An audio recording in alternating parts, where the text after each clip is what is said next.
Epstein files.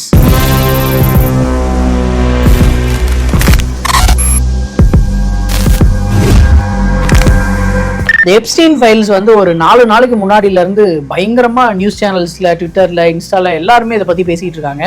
1998 $7.5 million ஒரு ஐலாண்டை வந்து ஒருத்தர் வாங்குறாரு. 75 ஏக்கர் கொண்ட அந்த ஐலாண்ட் வந்து யுனைடெட் ஸ்டேட்ஸ்ல கரீபியன்ற இடத்துல வந்து இருக்கு. அந்த ஐலாண்ட் வந்து full and full luxurious bungalows, beaches, அப்புறம் ஹெலிபேட், அந்த மாதிரி எல்லா வசதிகளும் இருக்கக்கூடிய ஒரு ஐலாண்டு. அந்த ஐலாண்டுக்கு பக்கத்துல இருக்க எல்லாருமே அது வந்து ஒரு பெடோஃபைல் ஐலாண்ட் அப்படின்னு சொல்லுவாங்களாம். ஏன்னா அங்க வந்து 12 to 17 வயசு பெண்கள் வந்து அதிகமா அந்த ஐலாண்ட்ல வந்து இருப்பாங்க. அந்த ஐலாண்டுக்கு கெஸ்டா வர்றவங்க அந்த பெண்களை வந்து தப்பான விஷயத்துக்கு பயன்படுத்துவாங்க. இப்போ இந்த ஐலாண்டுக்கும் இதுக்கும் என்ன சம்பந்தம் அப்படின்னா, இந்த ஐலாண்டை வாங்கினவர் பேர் வந்து ஜெஃப்ரி எப்ஸ்டீன். இந்த ஐலாண்டுக்கும் உலக நாடுகள்ல இருக்க நிறைய billionaires, tech giants, CEOs, even politicians, அந்த மாதிரி நிறைய பேர் வந்து இந்த ஐலாண்டோட சம்பந்தப்பட்டிருக்காங்க. இந்த ஐலாண்ட் வந்து எதுக்காக யூஸ் பண்ணப்பட்டிருக்கு அப்படின்னா, 12 to 17 வயசு பெண்களோட பெரிய டெக் ஜெயன்ட்ஸ், பில்லியனியர்ஸ், பொலிட்டீஷியன்ஸ், அந்த மாதிரி நிறைய பேர் வந்து இந்த ஐலாண்டுக்கு வந்து பார்ட்டி பண்ணி உல்லாசமா இருந்திருக்காங்க. இந்த ஐலாண்டை வாங்கின ஜெஃப்ரி எப்ஸ்டீன் வந்து பேசிக்கலி ஒரு டீச்சர். அவர் கொஞ்சம் கொஞ்சமா டெவலப் ஆகி நிறைய பில்லியனியர்ஸ்க்கு பினான்சியல் அட்வைஸ் கொடுக்குற ஸ்டேஜுக்கு வளர்ந்து இவர் வந்து $600 மில்லியன் வரைக்கும் சம்பாதிச்சிருக்காரு. கொஞ்சம் கொஞ்சமா வளர்ந்து வரும்போது இப்ப பிரசிடென்டா இருக்கிற டொனால்ட் ட்ரம்ப், பில் கிளின்டன், அவங்க எல்லாருமே இவருக்கு ரொம்ப க்ளோஸ் ஃப்ரெண்ட்ஸா இருந்திருக்காங்க. இந்த பிரச்சனை எப்படி வெளியே வந்ததுன்னா, ஒரு 15 வயசு பொண்ணு கொடுத்த ஒரு சின்ன கம்ப்ளைண்ட், அந்த கம்ப்ளைண்ட் தான் இந்த பெரிய பிரச்சனைக்கான ஸ்டார்டிங் பாயிண்ட். அந்த பொண்ணு என்ன கம்ப்ளைண்ட் பண்றாங்கன்னா, நான் வந்து நிறைய ஹவுஸ் பார்ட்டிஸ் போவேன், நிறைய பப்புக்கு போவேன், அங்க வந்து என்னோட ஃப்ரெண்ட்ஸ் வந்து ஒரு சிலர் இந்த மாதிரி ஒரு பணக்காரர் ஒருத்தர் வீடு இருக்கு, அங்க போய் ஒரு மசாஜ் பண்ணி விட்டோம்னா நமக்கு வந்து $200 to $300 வந்து காசு கொடுப்பாங்க, அதனால நம்ம போய் பண்ணலாம் அப்படின்னு சொல்லி அவங்க ஃப்ரெண்ட்ஸ் வந்து இந்த பொண்ணை கூட்டிட்டு போகும்போது அவங்க வந்து ஜெஃப்ரி எப்ஸ்டீன்ட்ட கூட்டிட்டு போயிருக்காங்க. அந்த பொண்ணை வந்து டவலை கழட்ட சொல்லி கட்டாயப்படுத்தி அந்த பொண்ணை வந்து மொலஸ்ட் பண்ணியிருக்காரு. அந்த பொண்ணு கொடுத்த கம்ப்ளைண்ட் தான் இந்த போலீஸ்ட்ட போய் சேர்ந்திருக்கு. அவங்க வந்து விசாரிக்க ஆரம்பிக்கும் போது இந்த பொண்ணுகிட்ட வந்து விசாரிப்பாங்கல்ல, உன்னை யார் கூட்டிட்டு போனது அப்படின்னு, அந்த மாதிரி ஒரு பொண்ணுகிட்ட விசாரிச்சிருக்காங்க. எனக்கு இந்த பொண்ணு கூட்டிட்டு போனாங்க அப்படின்னு சொன்னவும் அந்த பொண்ணுகிட்ட விசாரிக்கும் போது எனக்கு இவங்களை கூட்டிட்டு போனாங்க அப்படின்னு சொல்லி அப்படியே ஒரு ஸ்ட்ரக்சர் மாதிரி ஒன் பை ஒன்னா 35 விக்டிம்ஸை வந்து இவங்க கண்டுபிடிக்கிறாங்க. அவங்க கம்ப்ளைண்ட் கொடுத்தது 2005ல. 2006ல வந்து கேஸ் வந்து ஸ்ட்ராங்கா ஃபைல் பண்றாங்க. இதுல வந்து அந்த விக்டிம்ல ஒருத்தர் பேசின விஷயம் என்னன்னா, இவங்க வந்து டார்கெட் பண்றதே இந்த மாதிரி காசு இல்லாதவங்க, ரோட்ல இருக்கிறவங்க, காசுக்கு ரொம்ப கஷ்டப்படுறவங்க, இந்த மாதிரி இருக்கிற பெண்களை தான் இவங்க வந்து டார்கெட் பண்றாங்க. இவங்களோட டார்கெட் வந்து 12 to 17 இயர்ஸ், அதாவது அண்டர் 18, அந்த மாதிரி இருக்கிற பெண்களை தான் இவங்க வந்து டார்கெட் பண்றாங்க அப்படின்னு சொல்லி அவங்க பேசியிருந்தாங்க. FBI உள்ள சேர்ந்து ஸ்ட்ராங்கா விசாரிக்கிறாங்க. அதுக்கப்புறம் அவரை வந்து அரெஸ்ட் பண்றாங்க. அரெஸ்ட் பண்ணதுக்கு அப்புறம் 2008ல வந்து இந்த கேஸுக்கான தீர்ப்பு வருது. இவருக்கு வந்து ஃபர்ஸ்ட் இவங்க போட்ட கேஸ் என்னன்னா இன்டர்நேஷனல் செக்ஸ் டிராஃபிக்கிங், அந்த கேஸ்ல தான் போட்டிருக்காங்க. அதுக்கப்புறம் ப்ராஸ்டியூஷன் அப்படின்னு சொல்லி சின்ன சின்ன டிவிஷன்ஸும் போட்டிருக்காங்க. 2008ல தீர்ப்பு வரும்போது இந்த இன்டர்நேஷனல் செக்ஸ் டிராஃபிக்கிங் அப்படின்ற இந்த கேஸே இல்லாத மாதிரி வெறும் ப்ராஸ்டியூஷனுக்கான ஒரு தண்டனை மட்டும்தான் அவர் கொடுக்குறாங்க. 35 விக்டிம்ஸை வந்து கண்டுபிடிச்ச அப்புறமும் இவருக்கு வந்து 18 மாதங்கள் மட்டுமே தண்டனையா கொடுக்கப்படுது. இதுல நிறைய அலிகேஷன்ஸ் வந்து இருக்கு. ஏன்னா இவங்களுக்கு வந்து இத்தனை கேசஸ் இருந்தும் உள்ள வந்து ஒரு டீல் பேசிட்டாங்க, அதனாலதான் 18 மாசம் மட்டும் தண்டனை கொடுத்திருக்காங்க அப்படின்னு சொல்லி ஒரு அலிகேஷனும் இதுல இருக்கு. அடுத்து வந்து அந்த தண்டனையை அவர் வந்து அனுபவிச்சுக்கிட்டு இருக்கும் போதே அவருக்கு வந்து எந்த மாதிரியான ஒரு லக்ஸுரி கொடுத்திருக்காங்க அப்படின்னா, இவர் தண்டனையே 18 மாசம் தான். அதுல இவர் வந்து வாரத்துல 6 நாள் இவர் வந்து ஜெயில இருந்து வெளியே போய் அவரோட ஆபீஸ்ல 12 மணி நேரம் இருக்கலாம் அப்படின்னு சொல்லி எல்லாம் தண்டனை கொடுத்திருக்காங்க. அதுக்கப்புறம் அந்த தண்டனை காலம்லாம் நெருங்க ஒரு 5 மாசத்துக்கு முன்னாடியே, அதாவது 13வது மாசத்துலயே இவர் வந்து ரிலீஸ் பண்ணிடுறாங்க. இது எதனாலன்னு தெரியல, அதனால இது வந்து ரிலீஸ் பண்ணிடுறாங்க. அந்த அளவுக்கு கவர்மெண்ட் வந்து இவருக்கு சப்போர்ட் பண்ணியிருந்திருக்கு. அவ்வளவுதான், கேஸ் போட்டாங்க, இவர் ஜெயில இருந்துட்டு வந்துட்டாரு அப்படின்னு சொல்லி எல்லாமே முடிஞ்சிருச்சு அப்படின்னு நினைச்சிட்டு இருக்கும்போது ஒரு investigative journalist Julia night brown, அவங்க வந்து இந்த கேஸை ஸ்டார்டிங்ல இருந்தே ஃபாலோ பண்ணிட்டு வந்து 2009ல அவர் ரிலீஸ் ஆனதுக்கு அப்புறமும் இந்த கேஸை வந்து நல்ல இன்டெப்தா போய் எல்லா இடத்துலயும் ரிப்போர்ட்ஸ் வந்து கலெக்ட் பண்ணியிருக்காங்க. 2018ல இந்த ரிப்போர்ட்டை வந்து பப்ளிஷ் பண்றாங்க. அந்த ரிப்போர்ட்ல அவங்க சொன்னது என்னன்னா, 35 விக்டிம்ஸ் கிடையாது, டோட்டலா 80 விக்டிம்ஸ் வந்து இருக்காங்க அப்படின்னு சொல்லி ஒரு பெரிய அலிகேஷனை வந்து வச்சாங்க. அதுக்கப்புறம் மக்களிடத்துல ஒரு ப்ரொடெஸ்ட் வந்து கையில் எடுக்க ஆரம்பிச்சாங்க. எப்ஸ்டீனை வந்து திரும்ப கைது பண்ணணும் அப்படின்னு சொல்லி எல்லா இடத்துலயுமே போராட்டங்கள் வெடிக்க ஆரம்பிச்சது. 2019ல எப்ஸ்டீனை வந்து கைது பண்றாங்க.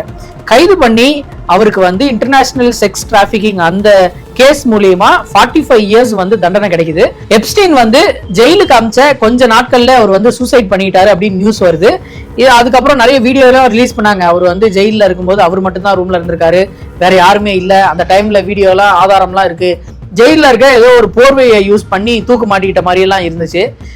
இது நமக்கு தெரியாதா, நம்ம பார்க்காத படங்களா அப்படின்ற மாதிரி தான் இருந்தது. இந்த ஜெஃப்ரி எப்ஸ்டீன் வந்து என்ன பண்ணிருக்கான், எல்லா ஃபங்க்ஷன் பார்ட்டிஸ்லாம் நடந்துச்சுல அதை பத்தி ஹோலா டாக்குமெண்ட் பண்ணி வச்சிருக்கான். அவனோட இமெயில்ஸ், அவன் சென்ட் பண்ண பார்ட்டி இன்வைட்ஸ், போட்டோஸ், வீடியோஸ், அந்த மாதிரி நிறைய விஷயங்கள் வந்து சேவ் பண்ணி வச்சிருந்திருக்காங்க. 2024ல டொனால்ட் ட்ரம்ப் அவர்கள் வந்து இந்த மாதிரி எலெக்ஷன் கேம்பெயின் பண்ணும்போது எப்ஸ்டீன் ஃபைல்ஸை வந்து கண்டிப்பா நான் வெளியிடுவேன் அப்படின்னு சொல்லி தான் அவரோட மெயின் கேம்பெயினே இருந்தது. எங்க போனாலும் எப்ஸ்டீன் ஃபைல்ஸை பத்தி தான் அவர் திரும்ப திரும்ப பேசிட்டு இருந்தாரு. நான் வந்து ஆட்சிக்கு வந்தால் கண்டிப்பாக எப்ஸ்டீன் ஃபைல்ஸை வந்து வெளியிடுவேன் அப்படின்னு சொல்லி நிறைய இடத்துல பேசி இருந்திருக்காரு. அவர் சொன்ன மாதிரியே அவரும் ஆட்சிக்கு வந்துட்டாரு. வந்த அப்புறம் எப்ஸ்டீன் ஃபைல்ஸை பத்தி கேட்டா அது வந்து ஒரு போரிங்கான விஷயம், அதை பத்தி ஏன் கேக்குறீங்க, FBI வந்து வேற விஷயத்துல கான்சென்ட்ரேட் பண்ணோம், ஏன் எப்ஸ்டீன் ஃபைல்ஸ்ல கான்சென்ட்ரேட் பண்ணோம் அப்படின்னு சொல்லி நிறைய இந்த மலுப்புற மாதிரி விஷயங்கள் வந்து நிறைய பேசிக்கிட்டு இருந்திருக்காங்க. இதை கேட்டதும் மக்கள் வந்து ஒரு மனநிலைக்கு வருவாங்கல்ல, இவன் தான் எங்கேயோ செம்தியா அடி வாங்கியிருக்கான், அதனாலதான் இவன் ரிலீஸ் பண்ண மாட்டான் அப்படின்னு சொல்லி மக்கள் வந்து அந்த விஷயத்த வந்து திரும்ப திரும்ப ப்ரொடெஸ்ட் மூலியமா தெரிவிக்க ஆரம்பிச்சாங்க. எங்க போனாலும் எப்ஸ்டீன் ஃபைல்ஸ் எங்க, எப்ஸ்டீன் ஃபைல்ஸ் எங்கன்னு கேட்க ஆரம்பிச்சாங்க. அதுக்கப்புறம் நீண்ட போராட்டத்திற்கு அப்புறம் 2026 ஜனவரி 30 வந்து எப்ஸ்டீன் ஃபைல்ஸை ரிலீஸ் பண்ணியிருக்காங்க. அதுல வந்து நிறைய ரிடாக்டட் வேர்ட்ஸ் வந்து இருந்திருக்கு. ஏன்னா அரசுக்கு பங்கம் விளைவிக்கும் வகையில், அரசுக்கு பிரச்சனை வரக்கூடிய இடத்துல எல்லாத்துலயுமே கருப்பு மை பூசி தான் அவங்க வந்து ரிலீஸ் பண்ணியிருந்திருக்காங்க. இதுல வந்து ஒரு மோசமான விஷயம் என்ன தெரியுமா, மொத்தமா எப்ஸ்டீன் ஃபைல்ஸ் வந்து 3.5 மில்லியன் பேஜஸ், 35 லட்சம் பக்கங்கள், கூடவே 1,80,000 போட்டோஸ், இன்னும் 2000 வீடியோஸ். இந்த அளவுக்கு வந்து எப்ஸ்டீன் ஃபைல்ஸ்ல இருந்திருக்கு. இதை ரிலீஸ் பண்ணதுக்கு அப்புறம் நிறைய கான்ஸ்பெரி தியரிஸ், அதுல வந்து யார் யார் பேர் இருக்கோ எல்லாத்தையும் போட்டு அடிச்சுக்கிட்டு இருந்தாங்க. எலான் மஸ்க், ஸ்டீஃபன் ஹாக்கிங் பேர்லாம் அதுல இருந்தது, bill Clinton, British Prince Andrew அவரோட நேம்லாம் இருந்தது. இப்போ ஒரு ஜனவரி 30th தான் அந்த ஃபைல் ரிலீஸ் பண்ணாங்க. அதில் ஒரு இமெயில்ல இந்தியாவினுடைய பிரைம் மினிஸ்டர் நரேந்திர மோடியோட பேர் வந்து இருந்திருக்கு. அதுதான் இங்க இருக்க எல்லாருக்குமே ஒரு பெரிய சர்ச்சையை வந்து உண்டுபடுத்திடுச்சு. ஏன்னா இந்திய பிரதமரோட பேர் எப்ஸ்டீன் ஃபைல்ஸ்ல இருக்கு அப்படின்னா அவரும் ஏதோ தப்பு பண்ணியிருக்காரு அப்படின்னு சொல்லி எல்லா வலைத்தளங்கள்லயுமே போட்டு அடிக்க ஆரம்பிச்சாங்க. ஆக்சுவலா என்ன இருக்கு அப்படின்னா, ஒரு இமெயில்ல நரேந்திர மோடி அவர்களுடைய பேர் வந்து மென்ஷன் பண்ணியிருக்காங்க. அது என்ன இமெயில்னா, 2017ல இஸ்ரேல் ட்ரிப் ஒரு தடவை போயிருக்கும் போது யுஎஸ்க்கு சாதகமா அவர் வந்து ஏதோ ஒரு விஷயத்த பண்ணியிருக்காரு அப்படின்னு சொல்லி ஜெஃப்ரி எப்ஸ்டீன் வந்து யாருக்கோ மெயில் பண்ணியிருக்காரு. அந்த விஷயம் வந்து இருக்கு. ஏன்னா 2017ல இஸ்ரேல் போன அந்த ட்ரிப் வந்து உண்மைதான், அது வந்து பப்ளிக் டொமைன்ல இருக்கு. பட் அது வந்து எதற்காக போனார், அவர் வந்து யுஎஸ்க்காக என்ன ஒரு வேலையை செஞ்சு கொடுத்தார் அப்படின்றது நமக்கு தெரியாது. இது ஒரு பக்கம். அடுத்து வந்து ட்ரம்ப் கேட்டுக்கிட்டாருன்னு நரேந்திர மோடி அவர்கள் வந்து டான்ஸ் ஆடினாரு, அவர் வந்து பாட்டு பாடினாரு அப்படின்னு சொல்லி எல்லாம் நியூஸ் போய்கிட்டு இருக்கு.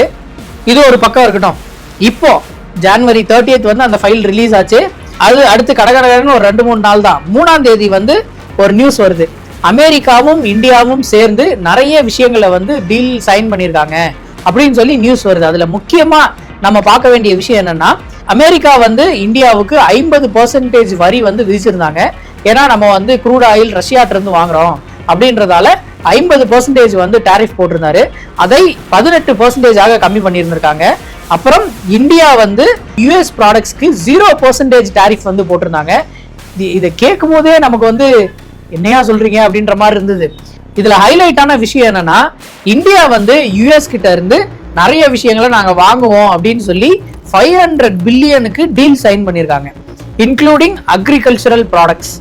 ஏன்னா இதுக்கு முன்னாடி பிரதமர் மோடி அவர்கள் வந்து இந்த மாதிரி டாரிஃப் போடும்போது அவர் பேசின விஷயம் என்னன்னா, அக்ரிகல்ச்சரல் ப்ராடக்ட்ஸ் வந்து நாங்க எந்த காலமும் நாங்க யுஎஸ் கிட்ட இருந்து வாங்க மாட்டோம், இங்க இருக்கிற ஃபார்மர்ஸை நாங்க வந்து துன்புறுத்த மாட்டோம் அப்படின்னு சொல்லி எல்லாம் பேசியிருந்தாரு. இப்போ என்னடான்னா $500 பில்லியன் இவங்க வந்து ஒரு டீல் சைன் பண்ணிட்டு வந்திருக்காங்க. 30ஆம் தேதி ஃபைல் ரிலீஸ் ஆகுது, 3ஆம் தேதி இந்த டீல் சைன் பண்றாங்க. இது வந்து என்ன சொல்றது அப்படின்னு தெரியல. இது எல்லாத்தையும் ஒன்னா சேர்ந்து அந்த டைம் லைனோட சேர்த்து பார்க்கும்போது எங்கேயோ இடிக்குதே அப்படின்ற மாதிரி தான் எனக்கு ஒரு ஃபீல் இருக்கு. உங்களுக்கும் அதே ஃபீல் இருந்ததுன்னா கீழே கமெண்ட் பண்ணுங்க.